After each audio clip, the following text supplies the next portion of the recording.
لیکن اس سے پہلے کہ وہ کچھ کہتی ہیں سکندر نے ایک نظر آنکھیں بند کیے بیٹھی فضا پہ ڈالی تھی اور پھر شرارت سے لبوں پہ انگلی رکھ کر انہیں خاموش رہنے کا اشارہ کرتے ہوئے خود دبے قدموں سے چلتا صوفے کے پیچھے جا کھڑا ہوا تھا۔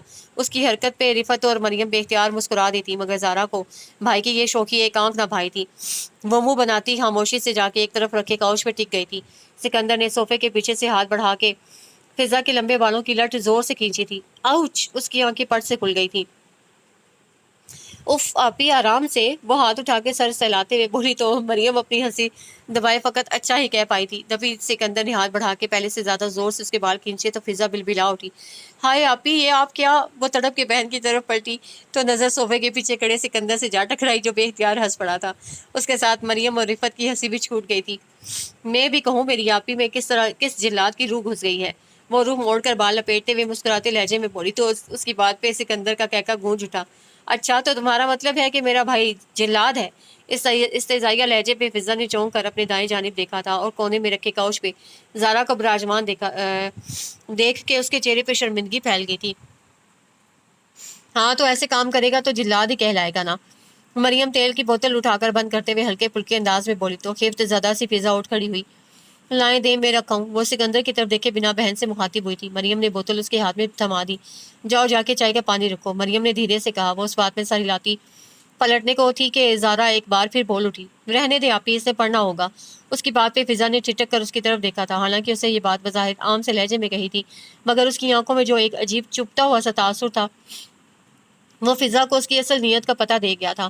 اب ایسی بھی کوئی بات نہیں، بعد میں پڑھ لے گی وہ۔ مریم کے لسان سے جواب دینے پہ اس نے دکھ بھری نظروں سے زارا کی جانب دیکھا تھا اور پھر ایک گہری سانس لیتی اندر کی جانب بڑھ گئی تھی۔ سروت بیگم نے مہینے کا سودا سلف منگوانے کے لیے لاکر کھولا تھا۔ وہ ماہانہ حساب کر کے پیسے نکالنے میں مصروف تھی جب زارا ان کے کمرے میں چلی آئی تھی۔ لاکر کھلا دیکھ کے وہ اشتیاق سے آگے بڑھی تھی اور ایک جانب رکھے سروت بیگم کے زیورات کے ڈبے نکال کر بیٹھ گئی تھی۔ ان کی مصروفیت پہ سروت نے ایک اچڑتی نظر بیٹی پہ ڈالی تھی اور پھر اپنے کام میں مصروف ہو گئی تھی۔ امی دیکھیں یہ کیسا لگ رہا ہے؟ اس نے ان کی شادی کا بھاری گلوبند پہن کے آئینے میں خود کو دیکھتے ہوئے ماں کو پکارا اور پھر ان کے سامنے جا کھڑی ہوئی۔ ماشاءاللہ بہت پیارا لگ رہا ہے، بس اس کے موتی چینج ہو جائے تو بالکل نئے ڈیزائن کا لگے گا۔ وہ بغور سیٹ کا جائزہ لیتے ہوئے بولی تو زارا انگلی میں پہنی سیٹ کے ساتھ کی بڑی سی انگوٹھی کو ستائشی نظروں سے دیکھتی واپس ڈبوں کی جانب متوجہ ہوئی۔ امی میرا ڈائمنڈ کا سیٹ کہاں ہے؟ اسے ایک ایک کر کے ڈبے چیک کرتے ہوئے پوچھا۔ وہ بینک میں ہے، وہ سر اٹھائے بنا بولی۔ تبھی دروازہ کھول کے سکندر اندر داخل ہوا اور بیڈ پہ زیور پہنے بیٹھی زارا کو ارد گرد ڈبے پھیلائے دیکھ کر مسکرا دیا۔ یہ تم کیا بنی بیٹھی ہو؟ اچھا ہے نا؟ اس کے سوال کو نظر انداز کیے اسے اٹھلا کر سوال کیا تو سکندر شوق نظروں سے بہن کو دیکھتا ماں کے پاس بیٹھ گیا۔ میرے خیال میں امی برہان کو بلوا نہ لیا جائے؟ اس کی بات پہ سروت نے مسکراتے ہوئے بیٹی کی جانب دیکھا تو اس کے لبوں کی مسکراہٹ یکلخت سمٹ سی گئی۔ کوئی فائدہ نہیں ہوگا، وہ تلخ لہجے میں کہتی کانوں میں پہنے جھمکے اتارنے لگی تھی۔ اس کے انداز پہ سروت کے ساتھ ساتھ سکندر بھی چونک گیا تھا۔ کیا مطلب؟ سکندر نے سنجیدگی سے بہن کی جانب دیکھا تو وہ لہجہ بھر کو جھجک سی گئی۔ پتہ نہیں مجھے یہ بات آپ کے سامنے کرنی بھی چاہیے یا نہیں، وہ دھیرے سے نظریں جھکاتے ہوئے بولی تو سکندر الجھ سا گیا۔ فار گاڈ سیک یار، وی آر لائک فرینڈس۔ بولو کیا بات ہے بھائی؟ مجھے نہیں لگتا کہ برہان اس رشتے سے خوش ہے، وہ جھجکتے ہوئے بولی تو دونوں ماں بیٹے کا دل دھک سے رہ گیا۔ اس نے تم سے کچھ کہا ہے کیا؟ چند لمحوں کی خاموشی کے بعد سروت نے پریشان نظروں سے بیٹی کے چہرے کو تکتے ہوئے پوچھا۔ نہیں، لیکن اس کا رویہ اس کی ناپسندیدگی کو صاف ظاہر کرتا ہے۔ وہ بوجھل لہجے میں گویا ہوئی تو دونوں کے دل کو قدرے تسلی ہوئی۔ مجھے تو ایسا کبھی نہیں لگا بیٹا، کیا پتہ یہ تمہارا وہم ہو؟ سروت کے نرمی سے کہنے پہ وہ بے اختیار جھلا اٹھی۔ آپ کو ایسا کبھی کیوں نہیں لگا؟ اس بارے میں کیا کہہ سکتی ہوں، لیکن امی میں کوئی بچی نہیں ہوں، رویوں اور لہجوں کو پہچاننے کا سینس ہے مجھ میں، اور اگر آپ لوگوں کو میری بات پہ یقین نہیں تو آپ خود غور کر کے دیکھ لیجیے گا۔ تلخ لہجے میں اپنی بات مکمل کرتی وہ اٹھ کر کمرے سے باہر نکل گئی تو سروت اور سکندر بے اختیار ایک دوسرے کو دیکھ کے رہ گئے۔ اس دن رفت نے کڑھی بنائی تھی اور چونکہ کڑھی سکندر کو بہت پسند تھی اس لیے انہوں نے خاص طور پہ ایک ڈبہ بھر کے بہن کے گھر بھجوانے کے لیے تیار کیا تھا۔ اس کا ڈرائیور چند دنوں کی چھٹی لے کر گیا ہوا تھا، تبھی اتفاقاً برہان آفس سے گھر آ گیا تھا۔ اس کی آدھے گھنٹے بعد ایک کلائنٹ سے میٹنگ تھی، وہ اسی سلسلے کی ایک ضروری فائل لینے گھر پہنچا تھا۔ فرحت کا گھر اس کے آفس کے راستے میں ہی آتا تھا، اس لیے وہ رفت کے اصرار پہ ڈبہ گاڑی میں رکھ کے ان کے گھر چلا گیا تھا۔ چوکیدار کے دروازہ کھولنے پہ اس نے پہلے تو سوچا کہ ڈبہ اس کے حوالے کر دے، مگر پھر یہ سوچ کر کہ خالہ کہیں برا نہ مان جائے، وہ گاڑی سے اتر کر اندر چلا آیا۔ ملازمہ نے اسے ڈائننگ روم میں بھیج دیا تھا جہاں وہ سب کھانا کھا رہے تھے۔ اسے دیکھ کر بے اختیار سب کھل اٹھے تھے۔ خالو کو سلام کرتا وہ سکندر کے گلے لگا تھا جو اس کی استقبال کو اپنی جگہ سے اٹھ کھڑا ہوا تھا۔ ایک چور سی نظر بے نیازی سے کھانا کھاتی زہرا پہ ڈالتے ہوئے برہان نے ہاتھ میں پکڑا ڈبہ سکندر کی جانب بڑھا دیا تھا۔ یہ امی نے کڑھی بھجوائی ہے۔ اس کی بات پہ سکندر نے خوشی سے ڈبہ تھام لیا تھا۔ واہ زبردست، چلو آؤ تم بھی کھانا کھاؤ۔ اس نے کرسی کی جانب اشارہ کیا تو برہان دھیرے سے مسکرا دیا۔ پھر کبھی یار، آج مجھے بہت ضروری کام ہے۔ اس کی بات پہ زارا نے معنی خیز انداز میں ہولے سے گلا کھنکھارا تو سروت بیگم کی نظریں بیٹے کی جانب اٹھ گئی، جس کے چہرے پہ استزائیہ مسکراہٹ آ کے غائب ہو گئی تھی۔ اگلے ہی پل وہ بھانجے کی طرف متوجہ ہو گئی تھی۔ ایسے بھی کیا جلدی بیٹا، یہ 10 منٹ کی ڈرائیو پہ تو تمہارا آفس ہے۔ وہ نرمی سے بولی تو برہان شرمندہ ہو گیا۔ جی خالہ، لیکن میں اس وقت واقعی لیٹ ہو رہا ہوں۔ انشاءاللہ اگلی دفعہ ضرور کھاؤں گا، وہ رسان سے بولا تو سربت بے اختیار خاموش ہو گئی۔ اوکے یار، اللہ حافظ، وہ سب سے الوداعی کلمات کہتا آخر میں سکندر سے ہاتھ ملا کے باہر نکل گیا تو وہ خاموشی سے اپنی جگہ پہ واپس بیٹھ گیا۔ کڑھی ڈالوں تمہارے لیے؟ چند لمحوں کے توقف کے بعد سربت نے ڈبے کا ڈھکن اٹھاتے ہوئے بیٹے کی جانب دیکھا تو اسے دھیرے سے نفی میں سر ہلا دیا۔ رات میں کھا لوں گا۔ اس کے جواب پہ سربت کی نگاہیں بے اختیار اس کے چہرے پہ ٹھہر گئی تھی، جس پہ پھیلا پرسوچ سا تاثر اس کی الجھن کا گماس تھا۔ اس واقعے کے بعد سکندر نے لاشعوری طور پہ زارا کے ساتھ برہان کے رویے پر غور کرنا شروع کر دیا تھا۔ تب اسے یہ بات معلوم ہوئی تھی، محسوس ہوئی تھی کہ پہلے کے مقابلے میں برہان اب قدرے تکلف سے زارا سے بات کرتا ہے، مگر اس کے چہرے کے تاثرات اور لہجے سے کہیں بھی سکندر کو یہ محسوس نہیں ہوا تھا کہ وہ اس رشتے سے ناخوش ہے۔ اپنا تجزیہ اس نے ماں کے سامنے بہن کے ساتھ ڈسکس کیا تھا اور اسے تسلی دیتے ہوئے اس وہم کو دل سے نکال دینے کے لیے کہا تھا۔ بیٹی کی بات پہ سروت بیگم کے دل میں ڈھیروں سکون اتر آیا تھا، ورنہ جس دن سے انہوں نے زارا کے منہ سے یہ بات سنی تھی وہ بے تحاشا پریشان ہو گئی تھیں۔ لیکن اب وہ نہ صرف مطمئن ہو گئی تھی بلکہ انہوں نے دل ہی دل میں یہ طے کر لیا تھا کہ وہ جلد رفت سے برہان اور زارا کی شادی کی بات کریں گی۔ فضا کی میڈیکل کی پڑھائی کے پیچھے انہیں زارا اور برہان کے معاملے کو مزید لٹکانا کسی طور مناسب نہیں لگ رہا تھا۔ ماں کے اس خیال پہ سکندر خاموش ہو گیا تھا۔ اس کے تصور میں تو ہمیشہ دونوں شادیاں اکٹھی انجام پانی تھیں، لیکن فضا کی میڈیکل کی پڑھائی نے اس کے دل کی خواہش کو پورا کرنا مشکل بنا دیا تھا۔ وہ اندر ہی اندر جھنجھلا گیا تھا۔ کیا تھا اگر جو فضا اس کی خاطر اپنا MBBS شادی کے بعد مکمل کر لیتی؟ اپنے اس خیال کو اسے ایک دن فضا کے سامنے زبان دینے کا موقع مل گیا تھا۔ وہ سب کزنز مل کر آؤٹنگ کے لیے نکلے تھے اور باتوں باتوں میں موضوع گفتگو آج کل کی لڑکیوں پہ جا پہنچا تھا۔ توبہ کرو، آج کل کی لڑکیاں اتنی خود سر ہیں کہ وہ اپنی خواہشات کے آگے کسی چیز کو اہم نہیں جانتی۔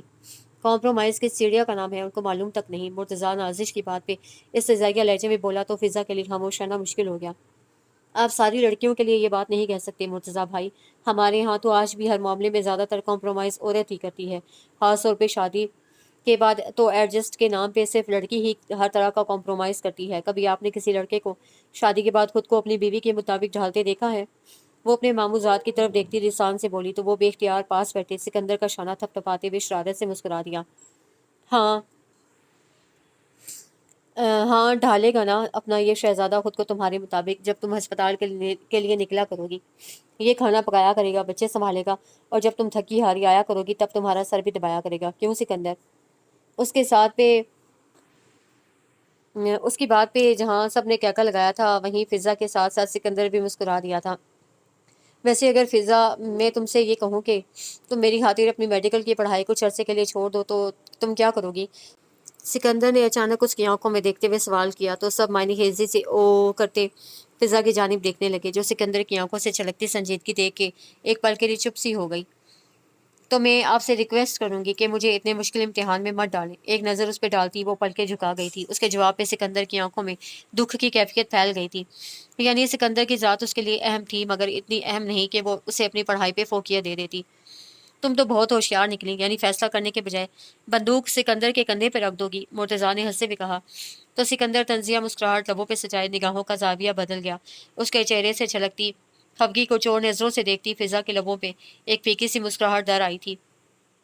کاش کے نمرا اور برہان کی طرح آج وہ بھی سب کے ساتھ آنے کے بجائے گھر رک جاتی تو زیادہ بہتر ہوتا۔ اور وہ جو تم ابھی کمپرومائز کی بات کر رہی تھی اس پہ کیا خود عمل نہیں کرو گی؟ ایک نظر بھائی پہ ڈالتے ہوئے زارا نے ٹھنڈے میٹھے لہجے میں سوال کیا تو فضا افسردگی سے اسے دیکھ کر رہ گئی، اور اس سے پہلے کہ وہ کوئی جواب دیتی سکندر کلائی پہ بندھی گھڑی پہ نگاہ ڈالتا بے تاثر لہجے میں بولا